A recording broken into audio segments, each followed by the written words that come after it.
America को China से लड़ना है तो उसे हिंदुस्तान की डेटा की जरूरत है। बिना हिंदुस्तान के डेटा के अमेरिका चाइना से नहीं लड़ सकता। क्यों? क्योंकि चाइना के पास दुनिया का सबसे बड़ा डेटा पड़ा हुआ है। सबसे ज्यादा डेटा चाइना के पास है। दूसरे नंबर पे कौन है भाई और बहनों? इंडिया। और शायद पहले नंबर पे हम हैं। हमारे पास करोड़ों लोग हैं। ये एआई की बात होती है, बिना डेटा एआई का कोई मतलब ही नहीं है। एआई का मतलब डेटा। डेटा किसके पास है? हिंदुस्तान के पास है। पिछली सदी तेल की थी। सऊदी अरेबिया के पास तेल, अमेरिका के पास तेल, रूस के पास तेल, ईरान के पास तेल। 21वीं सदी डेटा की सदी है, डेटा की सेंचुरी है। डेटा किसके पास है? आपके पास है,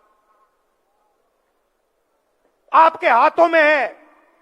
जब आप फोन चलाते हो, व्हाट्सएप, ट्विटर, मैसेज भेजते हो, ये सारा का सारा डेटा आपका है, हमारा है, देश का है। ये देश की पूंजी है। ये 21वीं सदी में देश का फाउंडेशन है और अमेरिका को इस डेटा की जरूरत है।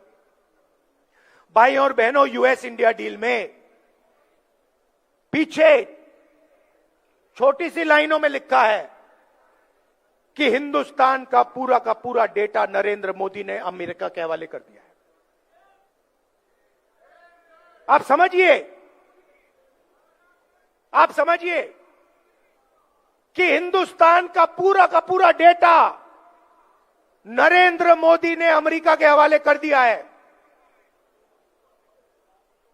20 साल टैक्स माफ किया अमेरिकन कंपनियों का। हिंदुस्तान का डेटा अब अमेरिका कहीं भी रख सकता है। अमेरिका में हमारा डेटा रखना चाहता है तो वहां रख सकता है। जापान में रखना चाहता है तो वहां रख सकता है। आप सोचिए, अगर सऊदी अरेबिया के पास तेल है और सऊदी अरेबिया ने पूरा का पूरा अपना तेल अमेरिका के हवाले कर दिया तो सऊदी अरेबिया के पास क्या बचेगा? अगर रूस ने अपना पूरा का पूरा तेल उठा के अमेरिका को दे दिया तो रूस का क्या होगा?